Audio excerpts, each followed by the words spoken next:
Ei pessoal, bom dia, tudo bem? Que alegria estar aqui, gente. Mais um dia, mais uma semana começando segunda-feira. Graças a Deus, outubro aí começando a todo vapor e eu tenho certeza que você teve um abençoado final de semana, é o que eu desejo. E eu desejo que essa semana seja transformadora na sua vida. Jesus, a gente está se aproximando do Natal. Então as leituras vão nos aproximando do Senhor. E os puxões de orelha vão sendo cada dia mais intensos. Então, bom dia quem está chegando aqui. E para começar a nossa sessão de puxões de orelha, porque o Senhor quer nos levar à perfeição. E a gente sabe que o nosso lugar é no céu. Por isso esse programa Jovens com Deus, do campo para o céu. É para lá que a gente tem que ir. Então, cada dia o Senhor está nos aperfeiçoando, está nos moldando. E cada dificuldade que você está tendo, cada desafio que você está tendo, lembra do que aconteceu com Jó? Pode tirar tudo de Jó, pode fazer todos os testes, pode provar ele de todas as formas, que eu tenho certeza que ele não vai blasfemar, ele não vai negar a fé dele. E foi isso, né? Jó foi testado, a gente vai falar em um dia só de Jó. Tirou tudo de Jó, tirou os bens materiais, tirou a família, né? Os 5 filhos morreram, perdeu todo o seu rebanho, né? Perdeu todo o seu patrimônio. Por fim veio a lepra, né? Lembra que ele se descascava assim, né? Com um caco de telha, raspando as suas feridas e saindo aqueles pedaços de pele de Jó, né? Perdeu seus amigos, os amigos passou um tempo também, esse teu Deus está demorando demais para dar resultado, não vou ficar aqui esperando mais não. Perdeu seus 3 melhores amigos, que eram amigos da igreja, e mesmo assim Jó não renunciou à fé dele. Lembra, a mulher dele falou, não, pô, você tá louco com esse teu Deus aí, renega esse Deus, amaldiçoa esse Deus e morre. Lembra, a mulher dele falou para ele morrer. Imagina ter uma mulher dessa ainda acontecendo isso tudo. E Jó ficou ali firme, e o maligno tentando ele sob a permissão de Deus. A permissão de Deus. Deus falou que podia fazer tudo, só não podia tocar na vida dele. E Deus vendo, né, o quanto que ele estava firme ali, ele sempre firme,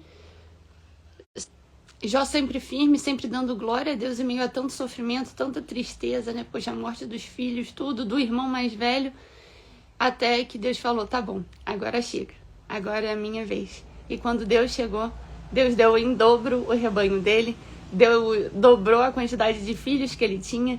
As filhas dele eram as mulheres mais bonitas, que não havia na terra mulheres tão bonitas quanto as filhas de Jó. Ele ainda viveu mais 140 anos e pôde ver 4 gerações. Então, tenho certeza que é isso que o Senhor vai fazer na tua vida também. Então, que você, como Jó, se você está passando na tribulação, que você fique firme, porque o Senhor também precisa testar, provar os filhos dele. E tenho certeza que você vai tirar de letra qualquer desafio que você está passando na sua vida. E até por isso que eu queria falar com vocês também, que o momento de oração, e vocês estarem aqui, que eu fico tão feliz em vocês me acompanharem, mas aqui não é um momento para a gente se sentir bem. Porque se a gente quer se sentir bem, talvez a gente vai para um spa, talvez a gente vai jogar bola, vai para academia, vai fazer uma atividade física, vai correr. A oração não é para a gente se sentir bem. Vocês não podem estar aqui comigo para se sentirem bem. A oração é para transformar. Esse é o objetivo que deve te levar para ir à missa, deve te levar para ir ao culto no final de semana, durante a semana, e procurar a confissão. Deve ser para você se transformar, não para você se sentir bem. Para se sentir bem, a gente busca uma atividade física, que não é a oração. Cada vez que você fecha o teu quarto, né, como o Senhor fala, vai para o teu quarto e fala com o teu Deus. Não é para se sentir bem, é para você ser transformado. E a oração, a palavra de Deus é uma palavra viva e que ela transforme. É por isso que eu tô aqui, para que a gente possa, e quando eu tô falando, a primeira que escuta sou eu, que a gente possa pedir a Deus a graça de sermos transformados pelo amor e pela misericórdia dele. E assim a gente vai ler Lá em Lucas 12, 35, eu já separei aqui para vocês.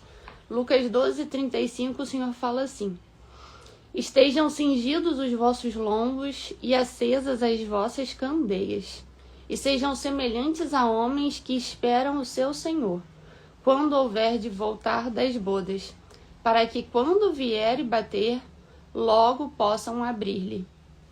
Bem-aventurados aqueles servos aos quais o Senhor, quando vier, achar vigiando. Os fará reclinar-se à mesa e os servirá. Estai também vós apercebidos, porque numa hora em que não penseis, virá o Filho do Homem. Por isso que a gente precisa pedir a transformação para a nossa vida, gente. Porque o Senhor vai chegar numa hora que a gente não sabe.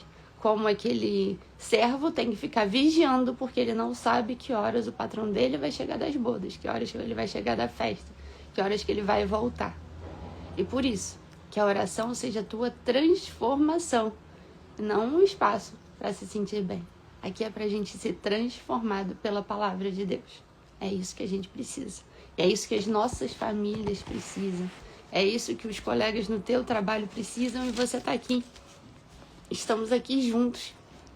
Todos nós aqui juntos aprendendo para a gente levar essa transformação que o mundo tanto precisa.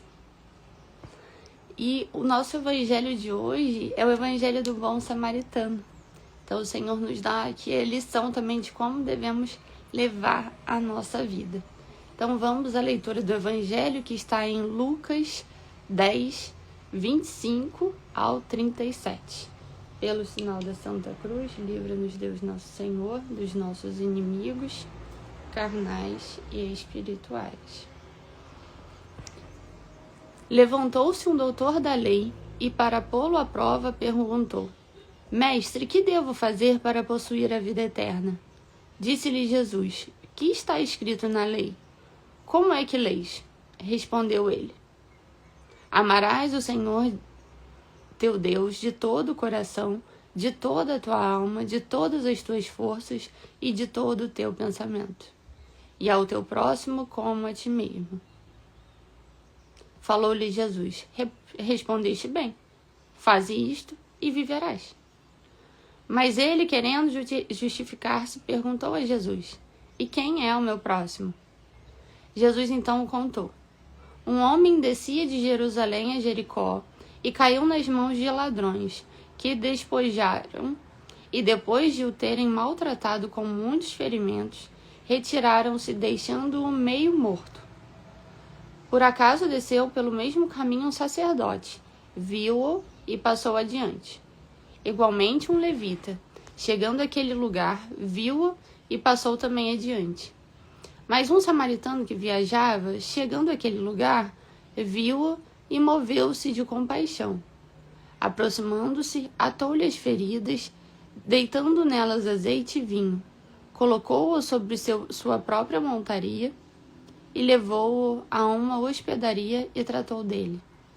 No dia seguinte, tirou 2 denários e deu-os ao hospedeiro, dizendo-lhe: Trata dele, e quando gastares ainda mais, na volta tu pagarei.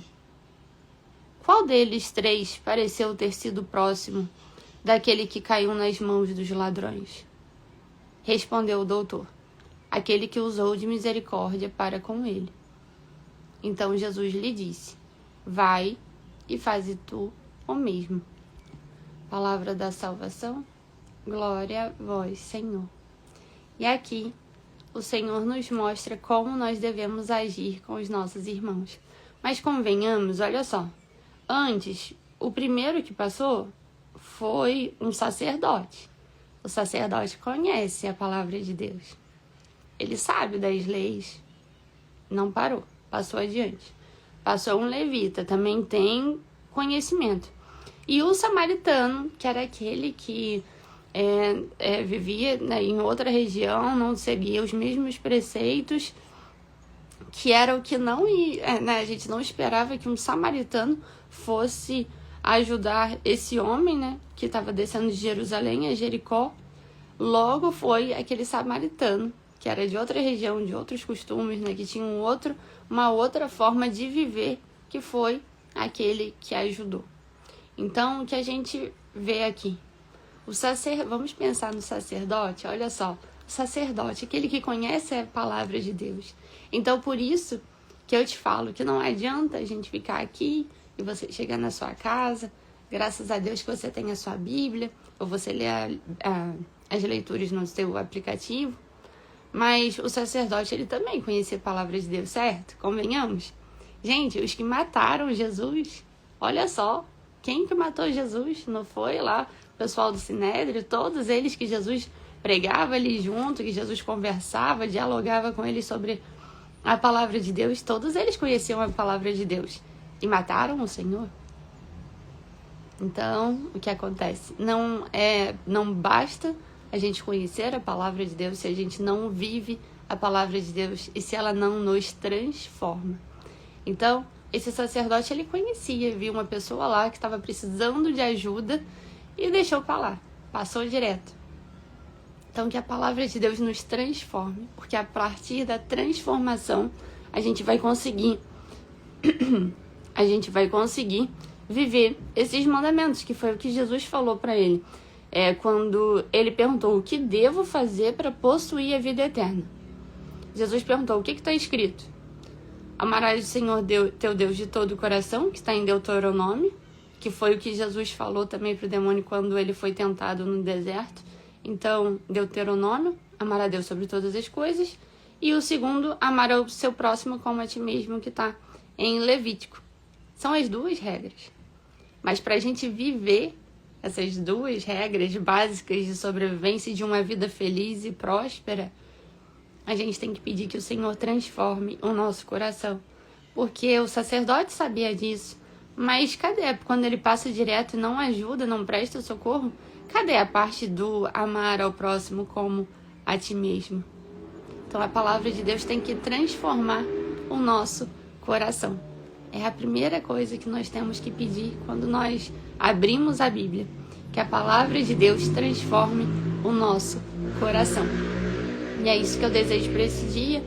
Porque depois do que Jesus falou, quem que usou de misericórdia com ele? Foi o samaritano. E o que Jesus falou? Vai e faze tu o mesmo. Só que só consegue ser um bom samaritano aquele que está com o coração transformado e cheio de amor pelo Senhor. Quem está com o coração cheio de amor pelo Senhor consegue transbordar esse amor pelos irmãos e viver de fato o que o Senhor nos diz, que é a regra, que são as condicionais para a vida eterna, como o doutor da lei perguntou ao Senhor. Que é o quê? Amar a Deus sobre todas as coisas, Deuteronômio, e ao próximo como a ti mesmo, como está em Levítico.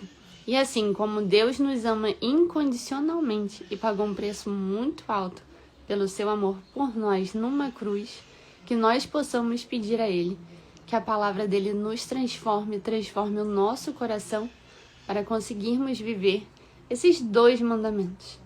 Mas para viver esses 2 mandamentos, que são as regras, os princípios da vida boa, da vida próspera, da vida feliz, o nosso coração tem que estar transformado. Esse não é um processo natural. Esse é um exercício difícil, que é de cair, levantar, mas é um exercício que o Senhor te convida e é a nossa missão. Todo dia trabalharmos isso, até o fim da nossa jornada aqui nessa terra que a gente espera chegar junto de Deus no céu. Que Deus possa estar abençoando, que Jesus caminhe contigo ao longo de todo o teu dia e que os santos anjos da guarda te protejam por onde você passar. Que o Divino Espírito Santo te ilumine nesse dia e a todos nós. Assim, que o Senhor nos guarde, nos proteja. Em nome do Pai, do Filho e do Espírito Santo. Amém. E até amanhã, se Deus quiser, 6h30 da manhã, pessoal. Bom dia e muito obrigada por estarem aqui.